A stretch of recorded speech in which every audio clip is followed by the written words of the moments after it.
Today I'm in the heart of Dublin City, at the O'Connell Monument in O'Connell Street, beside O'Connell Bridge. It was a Laois man, John Canon O'Hanlon from Stradbally, the noted 19th century historian, who was one of the key driving forces behind the erection of this elaborate monument to Daniel O'Connell.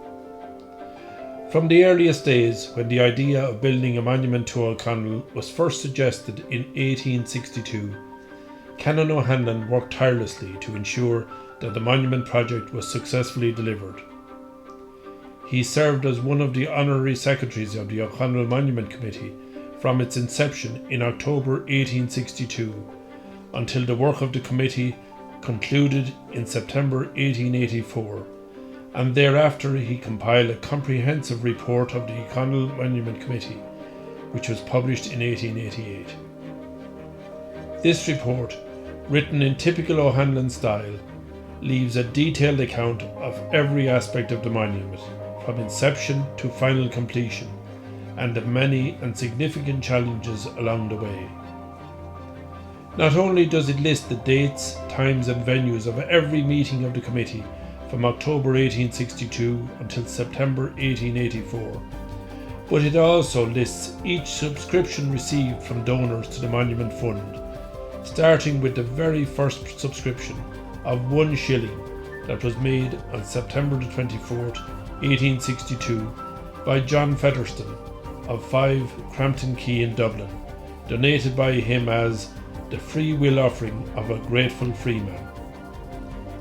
The report says that this subscription was soon followed by contributions varying in amount according to the means and goodwill of the respective subscribers, and while the pounds of the rich were tendered to swell the fund, the pence of very poor men were added as a grateful offering to the memory of him who held a foremost place in their affections.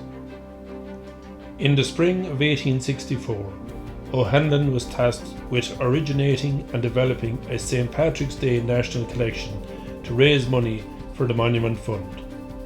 Under his direction, circulars and placards were prepared and addressed to the bishops and priests of every diocese and parish throughout the country, earnestly requesting their cooperation in the fundraising work.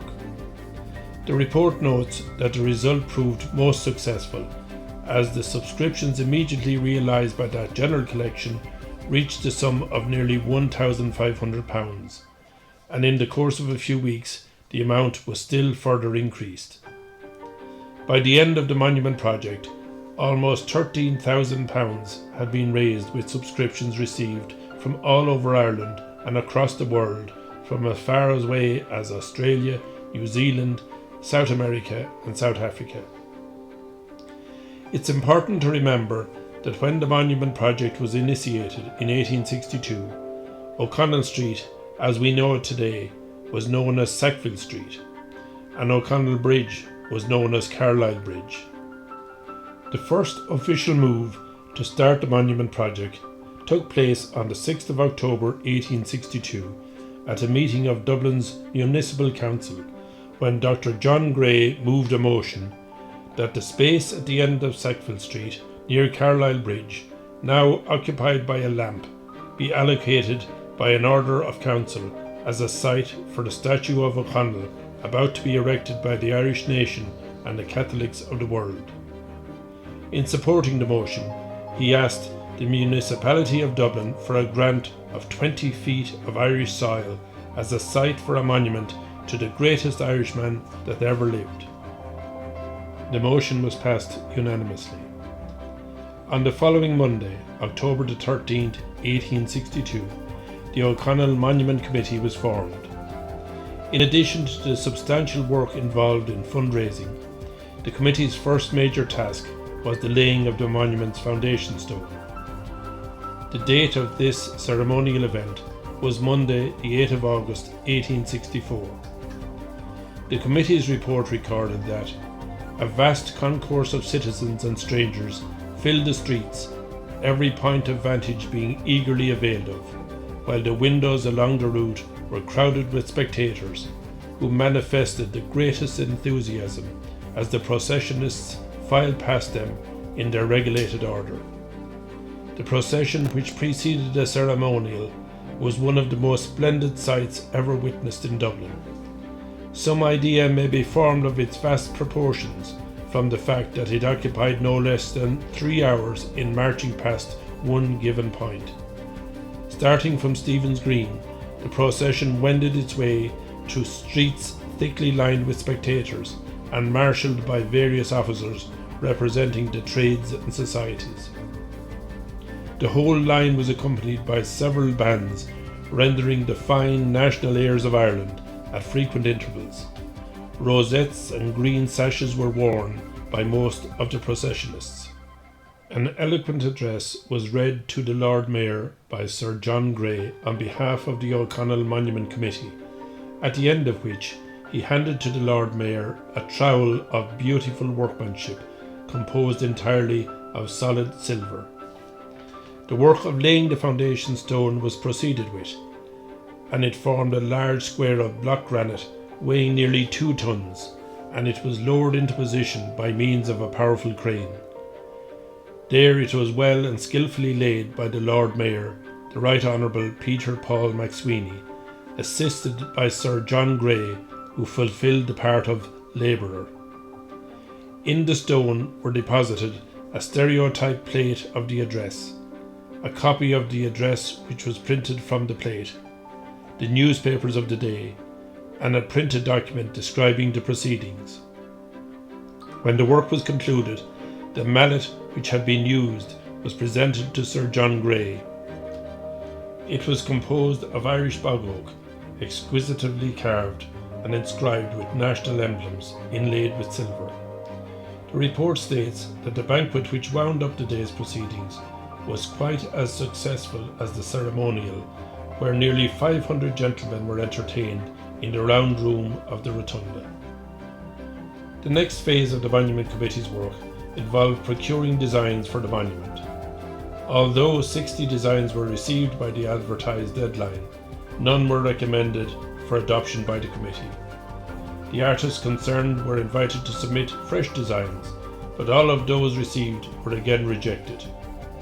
The Monument Committee thereafter decided to request Mr. John H. Foley, a renowned Irish sculptor at the time, then based in London, to furnish a design for the monument. This he subsequently did, and his design was considered and accepted by the committee on the 13th of December 1867, with an indication from Mr. Foley that the cost of the monument would be about £12,500. The report indicates that Mr. Foley was not bound to time for completing the monument, as he desired to elaborate the many complex figures designed for the monument. The modelling of these figures went on steadily in Foley's London studios over the following 7 years, until August the 27th, 1874, when Mr. Foley died unexpectedly at Hampstead near London. Work on the project was immediately suspended.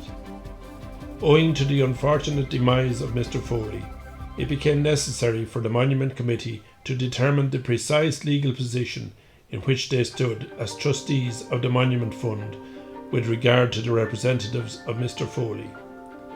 It was not until June 1878 that the legal matters were resolved, and a contract for the completion of the monument as modelled by Mr. Foley was awarded to Mr. Thomas Brock of London. In the summer of 1880, when the work of constructing the monument's foundation had been completed, objections were received from traders in Sackville Street, railway companies, steamship companies, manufacturers, distillers and others, on the grounds that the size of the monument's base seriously interfered with the traffic of Sackville Street. Mr. Brock was written to, and he agreed to reduce the width of the base by 8 feet to 32 feet. Another issue of contention that arose for the Monument Committee concerned the statue of O'Connell himself, and a suggestion that it should be erected without a cloak. The press writers and artists who published their views on the matter were unanimous in advocating the retention of the cloak. Those in opposition argued that a figure so draped would present an ungraceful appearance when viewed from behind. A vote of the Monument Committee to retain the cloak was carried by a majority of 7, 30 in favour and 23 against. Throughout 1881 and into 1882, Mr. Brock continued his work on the monument, and on the 4th of August 1882, by great effort, the O'Connell statue itself, having been cast in London and brought to Dublin, was placed in its position, crowning the monumental structure. Arrangements had been taking shape since May of that year for an official unveiling ceremony on the 15th of August, in conjunction with an exhibition to promote Irish industries being organised by the Irish Exhibition Company Limited. The report of the Monument Committee records that showers fell at intervals during the unveiling day, and that patriotic visitors from all parts of Ireland, England, Scotland and Wales, and even from the most distant parts of the world, joined to an enormous multitude of Dublin citizens, were delighted spectators of what proved to be a soul-stirring spectacle. The committee of the O'Connell Monument presented an address, after which, in ceremonial form, they delivered over to the Lord Mayor and Corporation of Dublin possession and care of the monument. The Lord Mayor accepted the trust on behalf of the citizens, and then, with a quick touch, he withdrew the covering from around the Herculean figure of O'Connell. At that instant, the sun suddenly opened its beams through the drenching rain and gloriously lighted up the monument and the crowded platform. Then, loud and prolonged cheers broke from the vast multitude which covered O'Connell Bridge and the adjoining streets. The date was the 15th of August, 1882. The O'Connell Monument is adorned with many striking and impressive features, and I'm going to show you some of them. A standout feature is the inscription. By their very nature, monuments erected to the memory of famous people usually have detailed and lengthy inscriptions. This one is very different in that regard. The inscription is one word: O'Connell.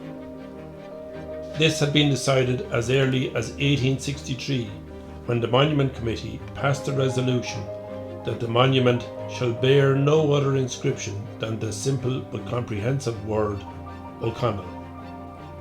Surely an inspired decision by the Monument Committee. One word says it all. Foley's design of the monument set out to record the gratitude of the Irish people for the blessings of civil and religious liberty obtained for their native land by the labours of the illustrious O'Connell. At the four corners are what he called the four-winged victories of patriotism, fidelity, courage and eloquence. Victory by patriotism bears a sword and shield, as prepared to defend her native land.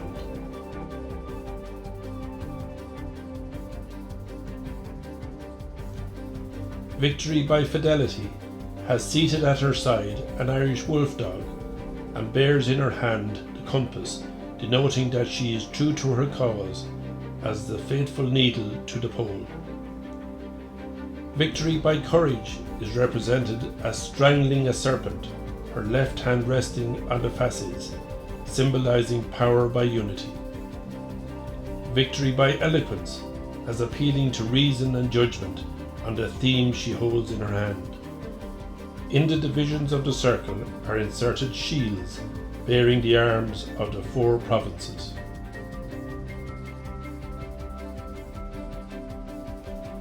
Above rises the pedestal, encircled by figures representing all classes from the peer to the peasant, as hastening from every part of the sea-surrounded isle, typified by the wave pattern surrounding the plinth, to hear proclaimed their newly attained religious and civil liberty. In the front stands the figure of Erin, her hair wreathed with shamrock, her harp beside her, and the chains which previously bound her lying broken at her feet. In her left hand she holds a record of O'Connell's achievements, and with her right hand she points upwards to O'Connell as her champion and deliverer. To the right is a group of ecclesiastics, the principal of whom, a bishop, is directing the attention of some students to the record of O'Connell's achievements. Immediately following are the poet and historian, the artist and the musicians with score in hand. Next appear the artisan, succeeded by the soldier and the sailor. The Lord Mayor represents trade, commerce and municipal authority. Law, justice, philosophy and science are also represented. The peer and the statesman are engaged in earnest conversation. A group of peasants eagerly presses forward to obtain sight of the Charter of their liberties. Then, crowning the monument, is the figure of Daniel O'Connell, wearing a cloak by which he was well known. In his right hand he holds a roll of paper. His left hand is resting on the breast of his buttoned cloak. During the Easter Rising of 1916, the O'Connell monument did not escape unscathed. A close examination reveals many examples of bullet damage.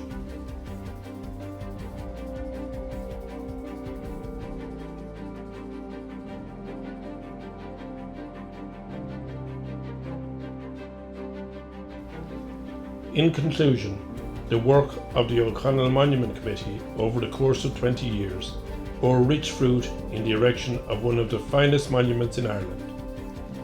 Without the perseverance and tireless work of its Honorary Secretary, John Canon O'Hanlon of Stradbally, County Laois, it would never have been able to overcome the numerous legal, logistical and financial challenges that it encountered along the way. Next time you pass this way, spare a thought for the 19th century men and women who worked so hard to leave this fitting monument as a tribute to the great Daniel O'Connell, the 250th anniversary of whose birth was celebrated in 2025.